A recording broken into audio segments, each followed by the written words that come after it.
We're live. Hello. Welcome to another thrilling installment of the Isolated Literary Society presents Jane Austen's Persuasion. Persuasion. The lighting seems very weird in here today. Getting a lot of it's because hair on my face. Yes, cat hair. It's everywhere. I think it's very moody lighting. I guess it's I have very bright lighting because I have the blinds fully open, and they're usually only partly open when I do the stream, but it's probably fine. So, but the light is usually somewhat more diffused. Yeah. Should I close them? Maybe it's well. Yeah. While I'm killing time waiting for people to get their notifications and show up, maybe I'll.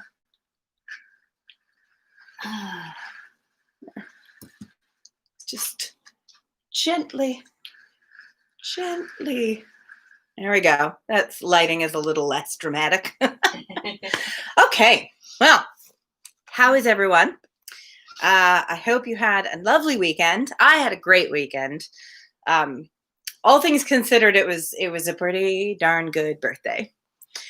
I got to watch the Subdued String Band Jamboree, as indicated on the hoodie. They had a bunch of, it's a music festival I'm usually at.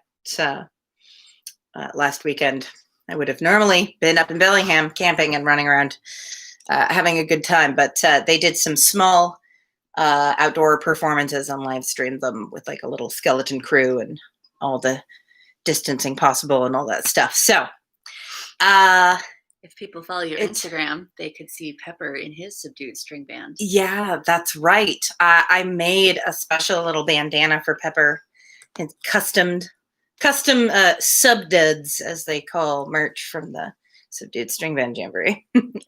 And then also there was fancy pizza. We ordered fancy pizza and fancy gin and tonic. Fancy ice cream. Fancy ice cream. Fancy everything. It was pretty fancy. Yeah. Instead of a birthday cake, I had a babka, which is not planned. Somebody brought me a babka sort of unexpectedly, and I was like, well, good. Forgot to turn off my timer. But I hadn't planned a cake because, just broadly. So that worked out well, if a bit weird. So yeah, it was a good weekend. I had a good time. I hope that you all also had a good time. Teal, I'm sorry that you are stuck on the night shift. But yeah, I guess somebody's got to do it.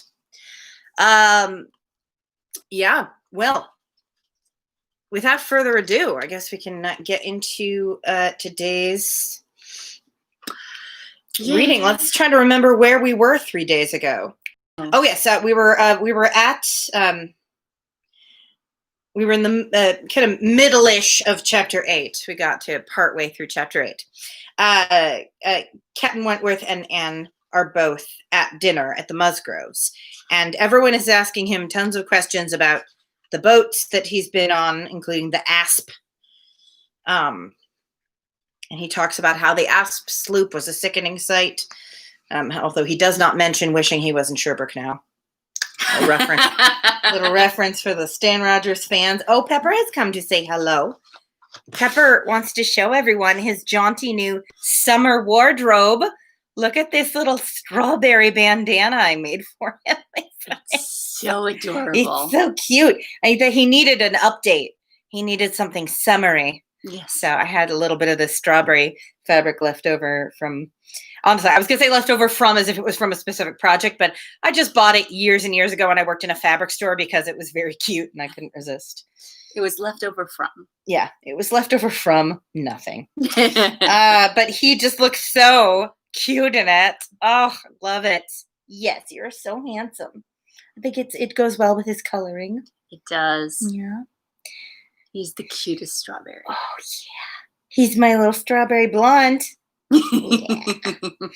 All right. Anyway, so a little bit of, yes, as Tila puts it, a pretty summery man. That's what he is. We're so handsome, Pepper. Yes. It's like, don't I know it? One of his nicknames is the handsomest cat in town. Yes. One of his many One of nicknames. his many nicknames, along with Chicken in Troubled Times. Yes. I have to follow my Instagram to get that little joke. Yes. Now I have a handful of cat hair. I'm just gonna toss it into this little trash can there. All right, so yes, Anne and Captain Wentworth were at the dinner at the Musgroves. The Musgroves, especially the young ladies, are asking him lots of questions about the ships he sailed on. Mrs. Musgrove brings up her son Dick, who died. Who is now Dear Richard. Who is now Dear Richard, who was a complete mess before, Yeah. and now that he is dead, is well remembered. But he was briefly under Captain Wentworth's care in the Navy, and so everyone is very fond of him, especially Mrs. Musgrove. Anyway, let's see. I think that's a good place. So he mentions then that it was not the Asp that was the ship where he was. He sailed with Dear Richard, but the Laconia. So that's where we pick up. Oh, yeah, Tila, I noticed you were commenting on the Emma videos, and I'm like, boy, that seems confusing. Trying to listen to me read Emma, and then also listen to me read Persuasion at the same time. I'll have to always, get you up to speed with these recaps before we start, so you can remember who we're worried about now and who we are annoyed with. Yes. Who are we annoyed with? Who are we into? Who do we like? Who do we want to see more of? Yes. Mostly at this point, we're annoyed with, I'd say, Mary. Yeah. A little bit annoyed with Anne, but it's not really her fault. No. I mean, she's so sad, but she's internalized all of this lifetime of abuse. Yeah. Almost lifetime of abuse. Yeah. Probably lifetime. I mean, honestly, considering her older sister. Yeah, I forget what they. Lady Russell is not abusive per se, but she is very controlling. Yeah.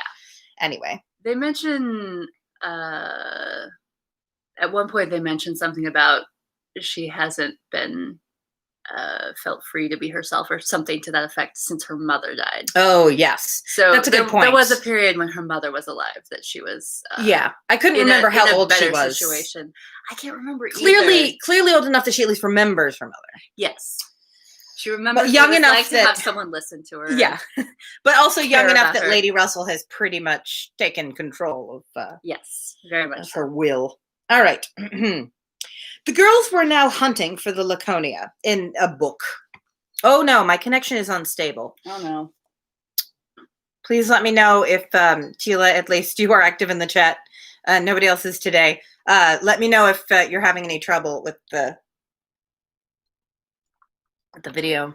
The warning has gone away now, so hopefully I restarted the router and everything this time. I was hoping we would have no issues, but anyway, they were looking at you get books at the time. You'd get books that had listed. Oh, hello, SD. Yes, thank you for saying it is fine. So that's good. Yeah, they had books you could get at the time that were here's everybody who's in the Navy and what ships they sailed on or whatever. Like a who's who. That was a thing. The girls were now hunting for the Laconia, and Captain Wentworth could not deny himself the pleasure of taking the precious volume into his own hands to save them the trouble, and once more read aloud the little statement of her name and rate and present non-commissioned class, observing over it that she too had been one of the best friends man ever had. Ah, those were pleasant days when I had the Laconia. How fast I made money in her. A friend of mine and I had such a lovely cruise together off the Western Islands.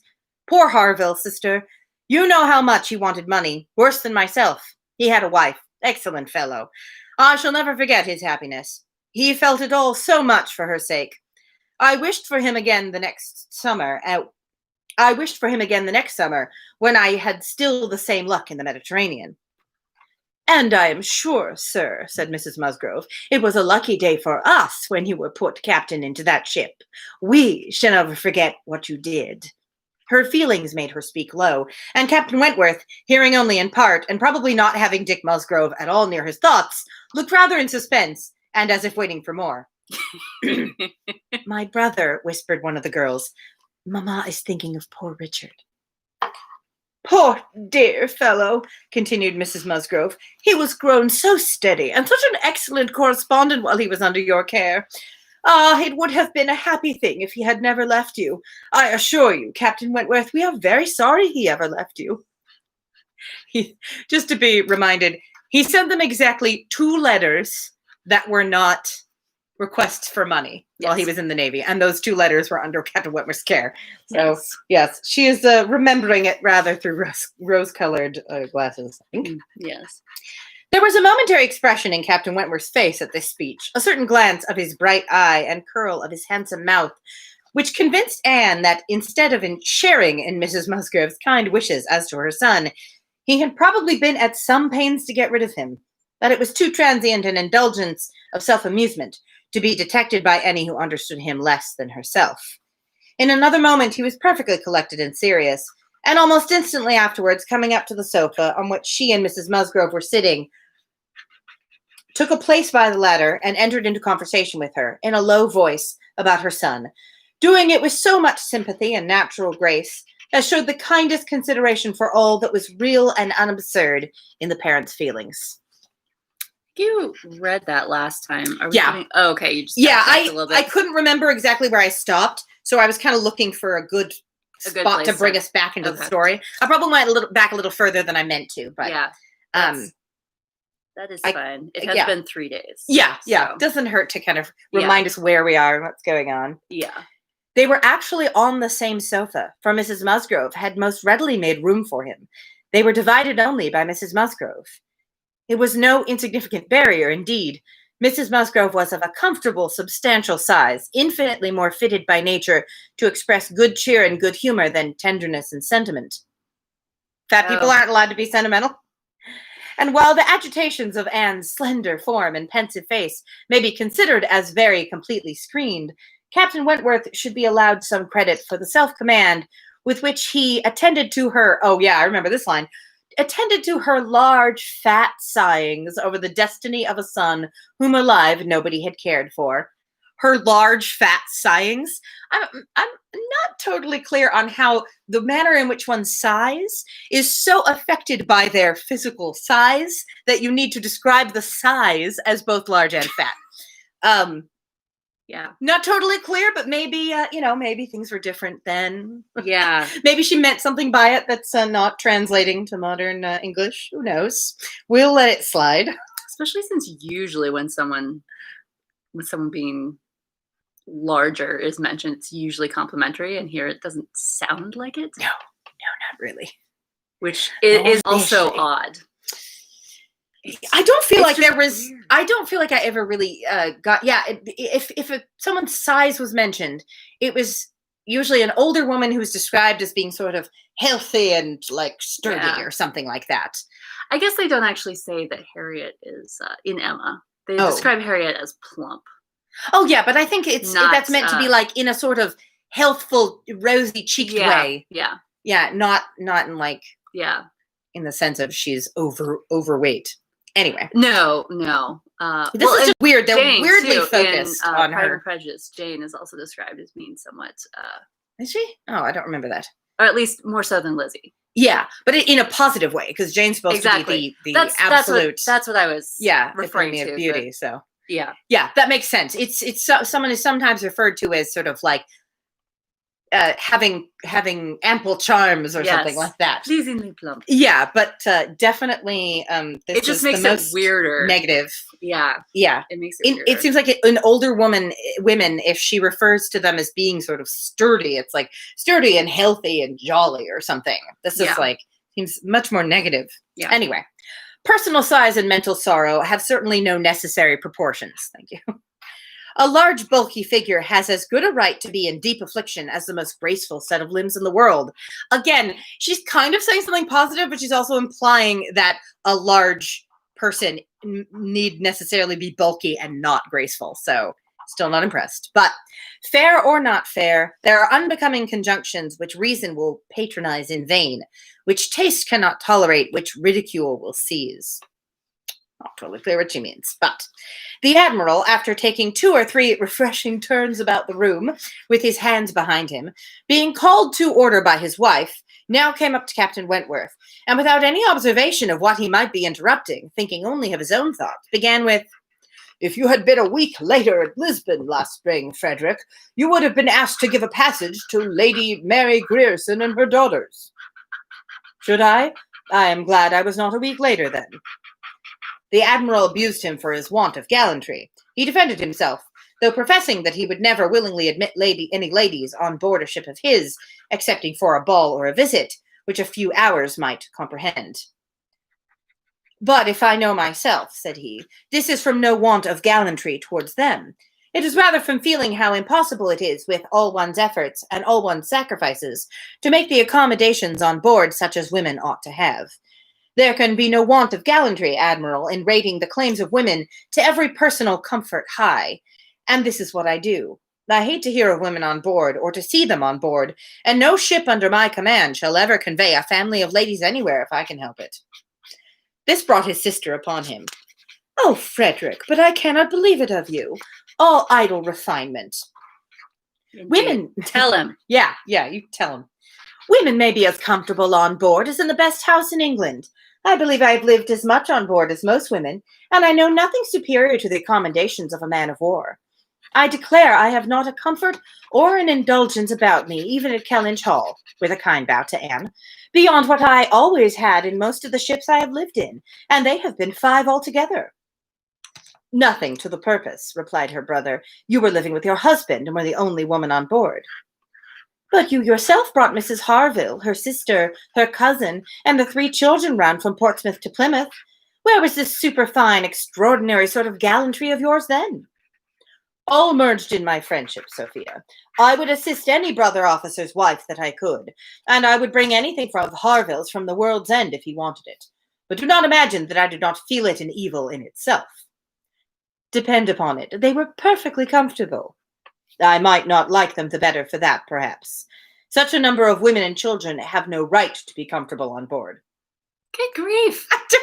What is this Double guy's down on deal? your misogyny here. Oh, hi, Michelle. I'm sorry that you missed Pepper. Here, we'll have a quick Pepper cameo. Yay. You can see he has a new summer wardrobe. He has his strawberry bandana, He's which like, is yes, so yes. fetching. Yes, there we go. Very nice. There's your Pepper for the day. And we also have an illustration. This one is of the scene that we're in. What? Not something that's just being vaguely mentioned, which is weirdly rare.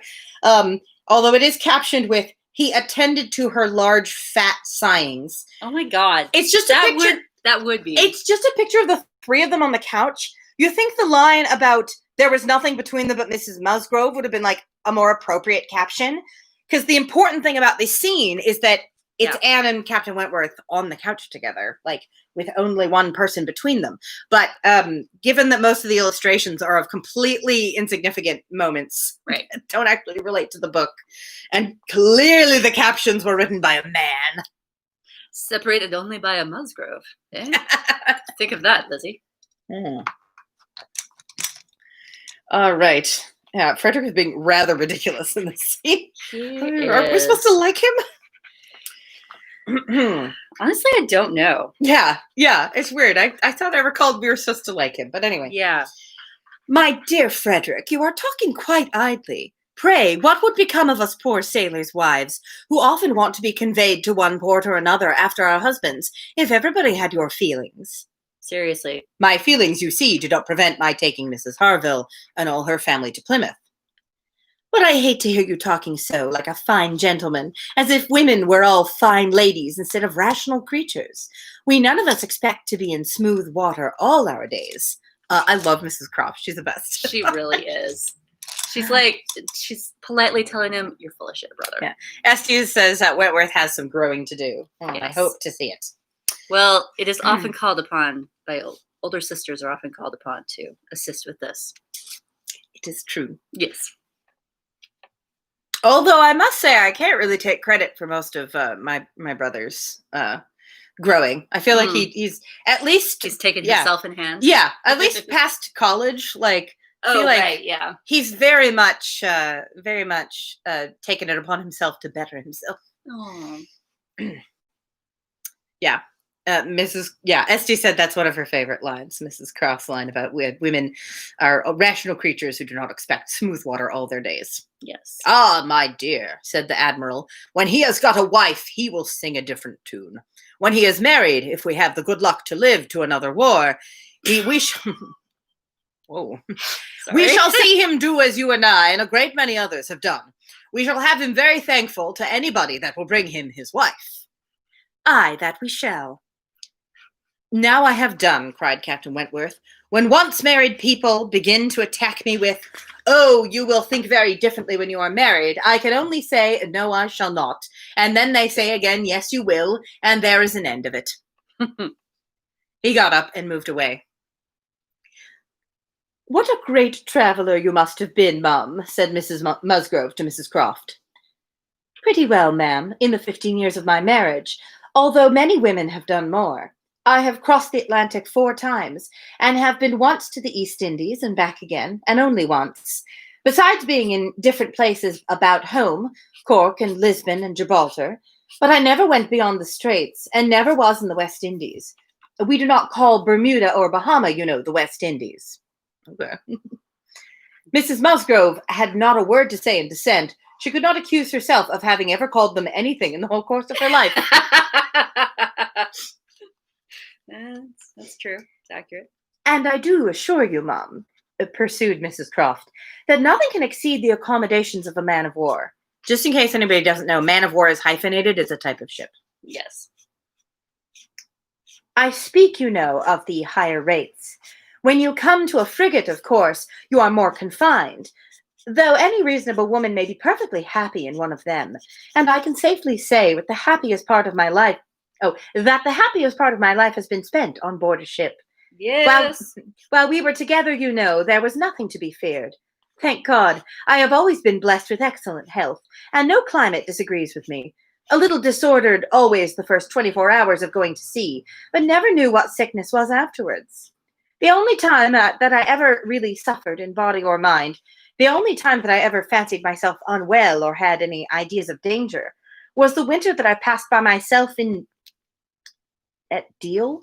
I don't know if that's how it's pronounced, but spelled just like the word Deal. Sounds vaguely familiar, yeah. When the Admiral, Captain Croft then, was in the North Seas.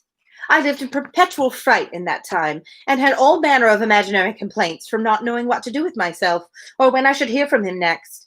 But as long as we could be together, nothing ever ailed me, and I never met with the smallest inconvenience.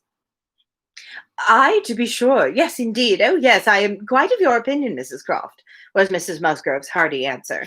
There is nothing so bad as a separation. I am quite of your opinion.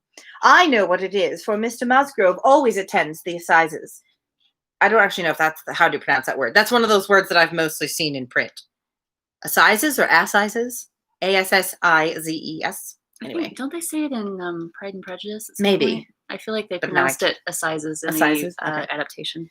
And I am so glad when they are over and he is safe back again. The evening ended with dancing. On its being proposed, Anne offered her services as usual, and though her eyes would sometimes fill with tears as she sat at the instrument, she was extremely glad to be employed and desired nothing in return but to be unobserved. It was a merry, joyous party, and no one seemed in higher spirits than Captain Wentworth. She felt that he had everything to elate him which general attention and deference, and especially the attention of all the young women, could do. The Miss Hayters, the females of the family of cousins already mentioned, were apparently admitted to the honor of being in love with him. And as for Henrietta and Louisa, they both seemed so entirely occupied by him that nothing but the continual appearance of the most perfect goodwill between themselves could have made it credible that they were not decided rivals. If he were a little spoilt by such universal, such eager admiration, who could wonder? These were some of the thoughts which occupied Anne while her fingers were mechanically at work, proceeding for half an hour together, equally without error and without consciousness.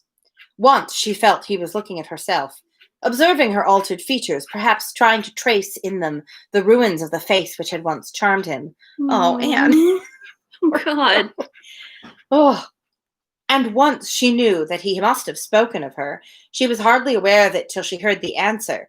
But then she was sure of his having asked his partner whether Miss Elliot never danced.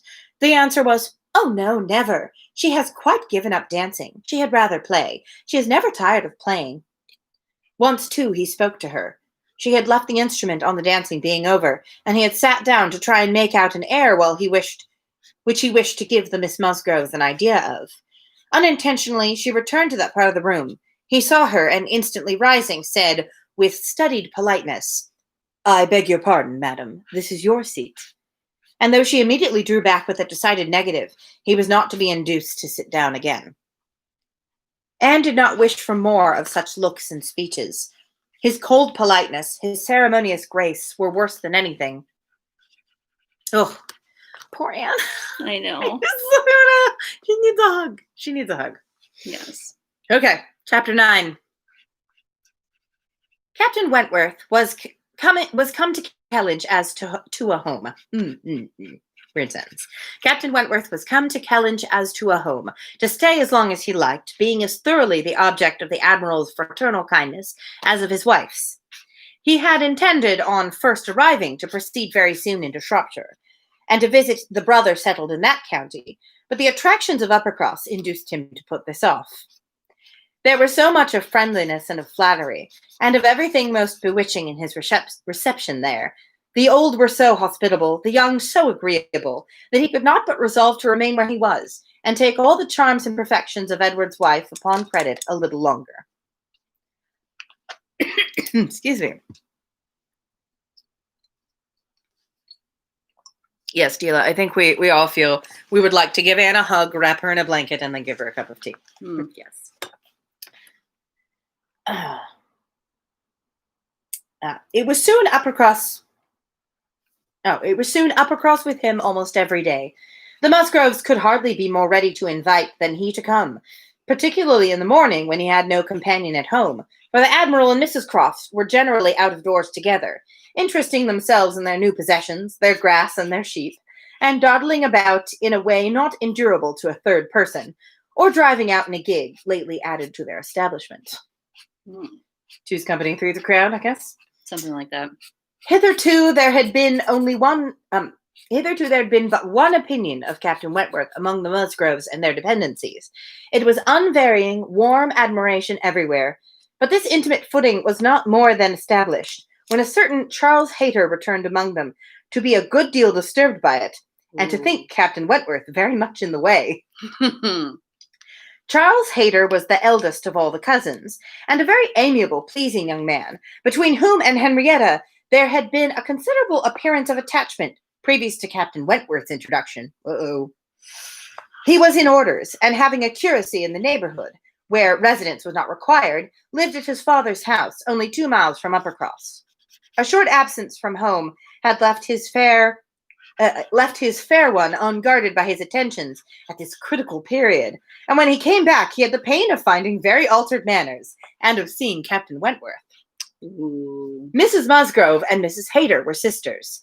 They had each had money, but their marriages had made a material difference in the degree of consequence.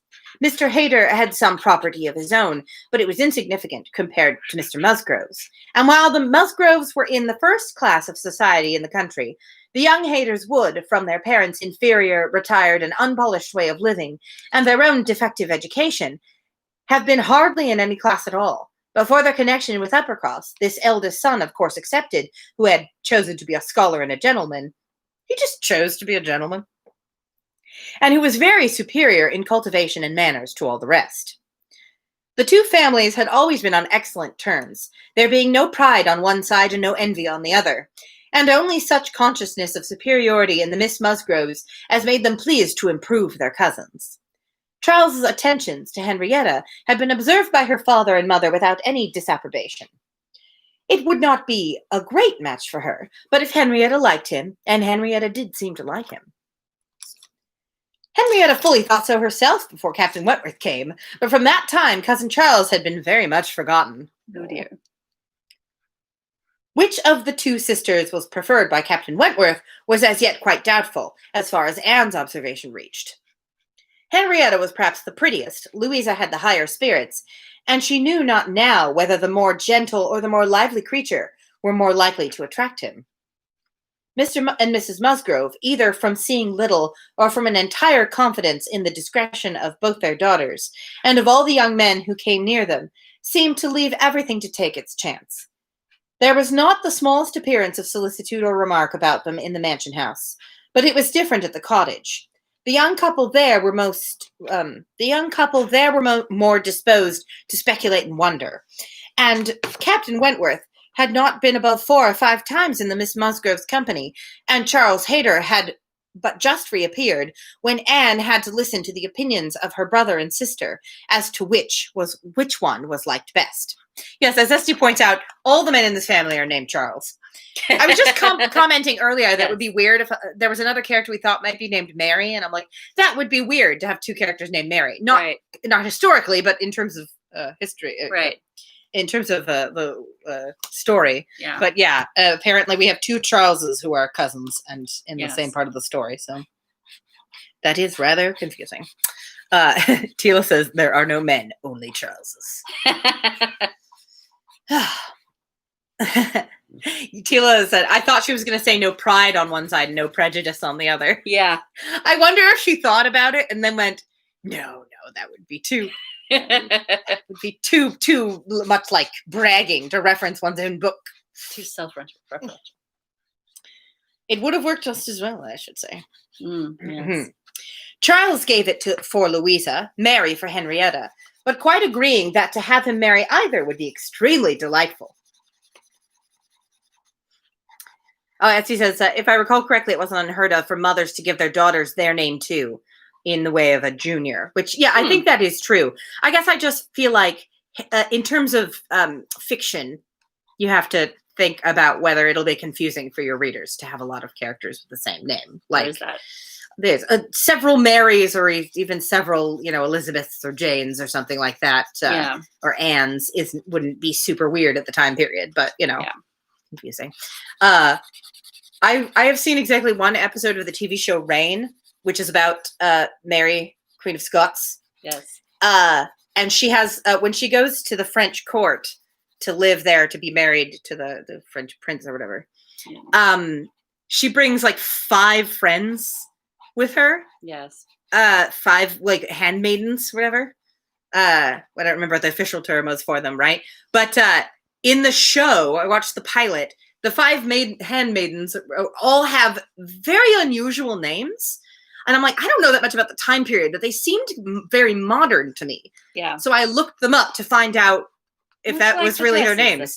And the thing is that all 5 of them were named Mary. Yeah. In reality, all 5 of her handmaidens and her, the queen, were all named Mary. Yeah. Which is like, that seems weird. 5 of them, maybe there were only 4. It was 5 with her. Still, in the first season, it's 5. 5.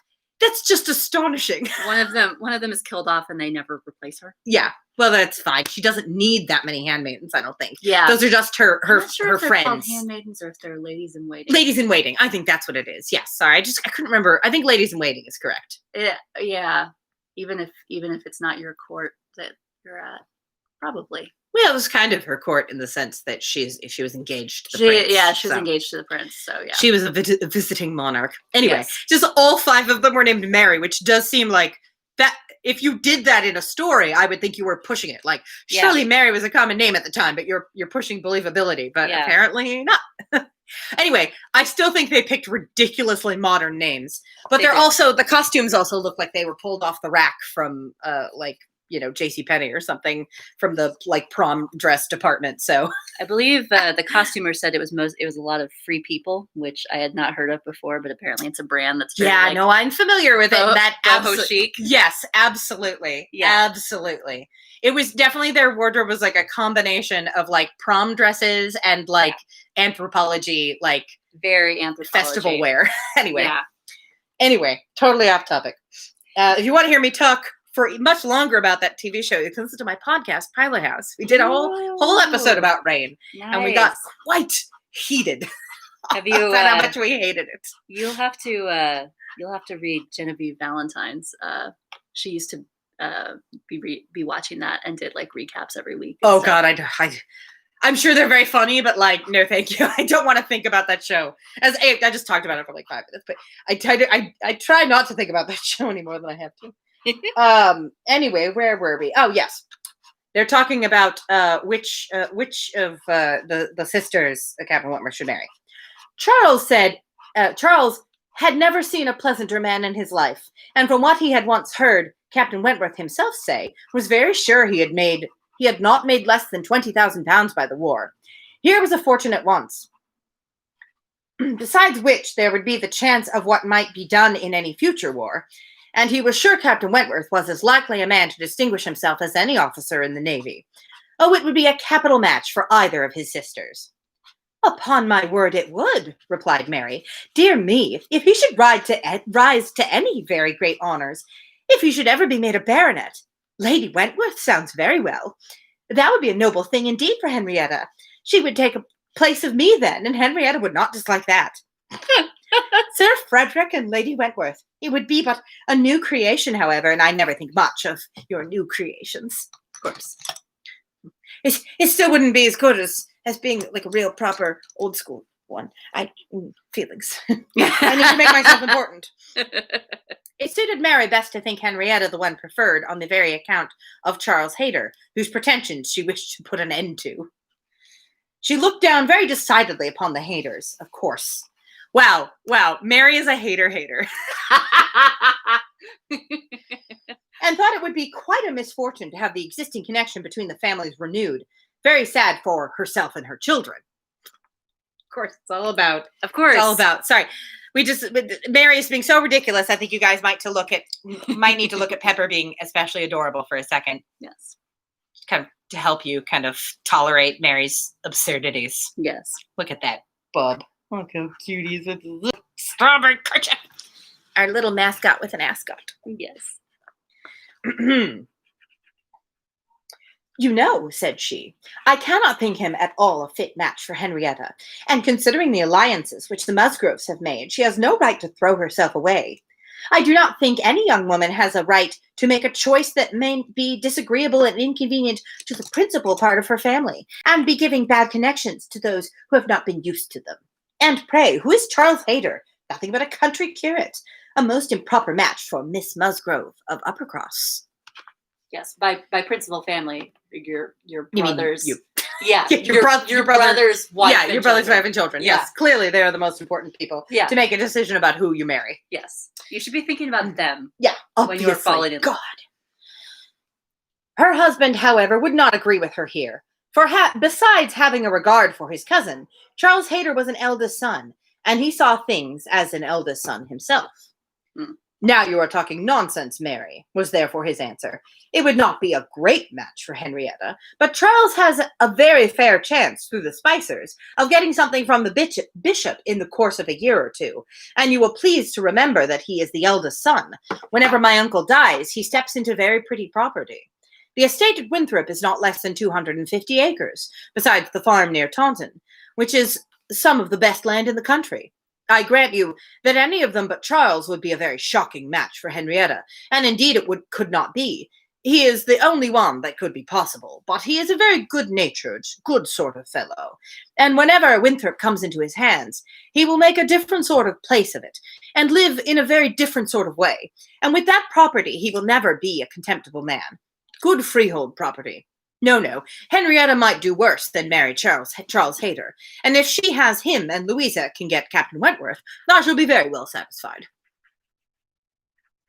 Charles may say what he pleases, cried Mary to Anne as soon as he was out of the room, but it would be shocking to have Henrietta marry Charles Hayter, a very bad thing for her, and still worse for me. Good God, woman. And therefore, it is very much to be wished that Captain Wentworth may soon put him quite out of her head, and I have very little doubt that he has. She hardly took any notice of Charles Hayter yesterday. I wish you had been there to see her behavior. And as to Captain Wentworth's liking Louisa as well as Henrietta, it is nonsense to say so, for he certainly does like Henrietta a great deal the best. But Charles is so positive. I wish you had been with us yesterday, for then you might have decided between us, and I am sure you would have thought as I did, unless you had been determined to give it against me. That's the only reason people disagree with The me. only reason you would have disagreed with me is if you just decided to be cruel. Yes. Ugh, this bitch. All right. Indeed. And she's not even the worst sister. Right? Oh my God. Yeah. Like she's, we just haven't heard nearly as much of Elizabeth's dialogue. Yeah, that's true. But it does seem that, well, it seems like Elizabeth is less annoying, but she's crueler to Anne. Yeah, she's just, yeah. She's just, Also, Mary, like, Charles at least points out, like, oh, one of them could marry Charles Hayter and the other one could marry Captain Wentworth. Oh, that'd be great. Yeah. One would be a great match and one would be a perfectly suitable match. Yeah. Sounds good to me. And Mary is like, no, of course, no, she must marry Captain Wentworth. What about the other sister? Haven't thought about it yet. Right, yeah. She's as long as no one marries Charles Hayter. Yeah, no one related to me. Yeah, exactly. I mean, not saying that she has to propose an alternative, but at least Charles is like looking at slightly bigger picture. Could you get I tried to tilt the blinds away, but apparently it's not enough.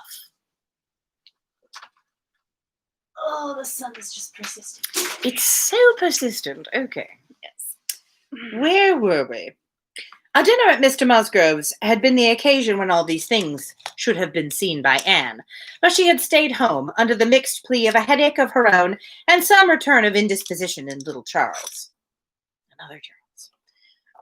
She had thought only of avoiding Captain Wentworth, but an escape from being appealed to as umpire was now added to the advantages of a quiet evening. That was pretty good. Accurate. As to Captain Wentworth's views, she deemed it of more consequence that he should know his own mind early enough not to be endangering the happiness of either sister, or impeaching his own honor, that he should prefer Henrietta to Louisa or Louisa to Henrietta. Either of them would, in all probability, make him an affectionate, good-natured wife. With regard to Charles Hayter, she had delicacy which must be pained by any lightness of conduct in a well-meaning young woman, and a heart to sympathize in any of the sufferings it occasioned. But if Henrietta found herself mistaken in the nature of her feelings, the alteration could not be understood too soon. Charles Hayter had met with much to disquiet and mortify him in his cousin's behavior. She had too old a regard for him to be so wholly estranged as might, in 2 meetings, extinguished every past hope, and leave him nothing to do but to keep away from Uppercross. But there was such a change as became very alarming, when such a man as Captain Wentworth was to be regarded as the probable cause. He had been absent only 2 Sundays, and when they parted, had left her interested, even to the height of his wishes, in his prospect of soon quitting his present curacy, and obtaining that of Uppercross instead. It had then seemed the object nearest her heart, that Dr. Shirley, the rector, who for more than 40 years had been zealously discharging all the duties of his office, but was now growing too infirm for many of them, should be quite fixed on engaging a curate, should make his curacy quite as good as he could afford, and should give Charles Hayter the promise of it. The advantage of his having to come only to Uppercross, instead of going 6 miles another way, of his having in every respect a better curacy, of his belonging to their dear Dr. Shirley, and of dear, good Dr. Shirley's being relieved from the duty which he could no longer get through without most injurious fatigue, had been a great deal, even to Louisa, but had been almost everything to Henrietta. When he came back, alas, the zeal of the business was gone by. Louisa could not listen at all to his account of a conversation which he had just held with Dr. Shirley. She was at the window looking out for Captain Wentworth, and even Henrietta had at best only a divided attention to give, and seemed to have forgotten all the former doubt and solicitude of the negotiation.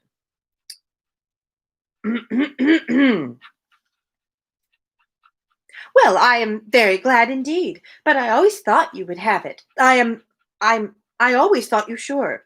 It did not appear to me that, in short, you know Dr. Shirley must have a curate, and you had secured his promise. Is he coming, Louisa?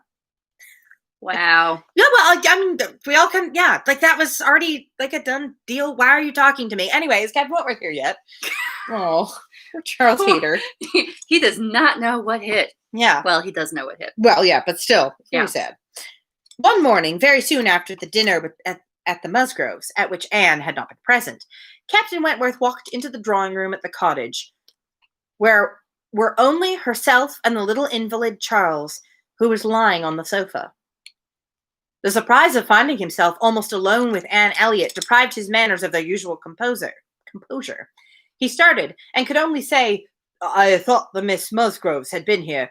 Mrs. Musgrove told me I should find them here," before he walked to the window to recollect himself, and feel how he ought to behave. "They are upstairs with my sister. They will be down in a few moments, I dare say," had been Anne's reply, in all the confusion that was natural, and if the child had not called her to come and do something for him, she would have been out of the room the next moment, and released Captain Wentworth as well as herself. He continued at the window, and after calmly and politely saying, "I hope the little boy is better," was silent. She was obliged to kneel down by the sofa, and remain there to satisfy her patient, and thus they continued a few minutes when, to her very great satisfaction, she heard some other person crossing the little vestibule. She hoped, on turning her head, to see the master of the house, but it proved to be one much less calculated for making matters easy. Charles Hayter, probably not at all better pleased by the sight of Captain Wentworth than Captain Wentworth had been by the sight of Anne. You again. She only attempted to say, "How do you do? Will you not sit down? The others will be here presently." Captain Wentworth, however, came from his window, apparently not ill-disposed for conversation, but Charles Hayter soon put an end to his attempts by seating himself near the table and taking up the newspaper, and Captain Wentworth returned to his window. At least Captain Wentworth is trying to be nice. He probably has no idea why Charles doesn't like him. Yeah. It's He's like, "Oh, another man I can talk to." Other man is like, "Leave alone." sorry, guys, just look at this cat. Look at him. Just hanging out, taking a nap, listen to the story. I'm sorry, it's just too cute. But yeah, I do wonder does Captain Wentworth have any idea? Because obviously he wouldn't know about the previous connection between them. Yeah. And he might not be the most observant person in the world right now. He might. I forget exactly. And obviously how nobody the would story- tell him I that. forget exactly. I feel like, I mean, it seems weird that he wouldn't notice the effect that he's having on them, but sometimes guys don't realize. Yeah. Even Well, he when, may think like, "Oh, silly young women who live in small villages, just, yeah, they will always be excited by a newcomer, and they're interested just in a being newcomer." friendly. They're very friendly young ladies. Yeah, just friendly. Yeah. He might be totally clueless. But It's entirely possible. at least he is not like, he's perfectly amiable towards Charles Hayter. He's Yeah. not seeing himself as being like superior to him or something. Yeah, that too. Another minute brought another addition. The younger boy, a remarkably stout, forward child of 2 years old. I challenge you to find a 2-year-old who is not forward. Yeah, remarkably stout and forward. That too. I've known very few, quiet 2-year-olds. Yeah. Having got the door opened for him by someone without, made his determined appearance among them, and went straight to the sofa to see what was going on and put in his claim to anything good that might be giving away. There being nothing to eat, he could only have some play, and as his aunt would not let him tease his sick brother, he began to fasten himself upon her as she knelt, in such a way that, busy as she was about Charles, she could not shake him off. She spoke to him, ordered, entreated, and insisted in vain. Once she did contrive to push him away, but the boy had the greater pleasure in getting upon her back again directly. Oh my God. So real. "Walter," said she, "get down this moment. You are extremely troublesome. I'm very angry with you." "Walter," cried Charles Hayter, "why do you not do as you are bid? Do you not hear your aunt speak? Come to me, Walter. Come to cousin Charles." But not a bit did Walter stir. In another moment, however, she found herself in the state of being released from him. Someone was taking him from her, though he had been bent down her head so much that his little sturdy hands were unfastened from around her neck, and he was resolutely borne away before she knew that Captain Wentworth had done it. I mean, this is best illustration we've had so far in terms of relevance to the story.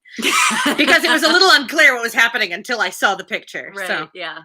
she's crouched by the sofa, attending to his brother. Right. He's physically climbing all over her, as 2-year-olds will do. Yes. Yes, indeed. Her sensations on the discovery made her perfectly speechless. She could not even thank him. She could only hang over little Charles with most disordered feelings. His kindness in stepping forward to her relief, the manner, the silence in which it had passed, the little particulars of the circumstance, with the conviction soon forced on her by the noise he was studiously making with the child, that he meant to avoid hearing her thanks, and rather sought to testify that her conversation was the last of his wants, produced such a confusion of varying but very painful agitation that she could not recover from, till enabled by the entrance of Mary and the Miss Musgroves, to make over her little patient to their cares and leave the room. She could not stay. It might have been an opportunity of watching the loves and jealousies of the four. They were now all together, and she could not stay for none of it. And she could stay for none of it. It was evident that Charles Hayter was not well inclined towards Captain Wentworth. She had a strong impression of his having said in a vexed tone of voice, after Captain Wentworth's interference, "You ought to have minded me, Walter. I told you not to tease your aunt," and could comprehend his regretting that Captain Wentworth should do what he ought to have done himself. But neither Charles Hayter's feelings, nor anybody's feelings, could interest her, till she had a little better arranged her own.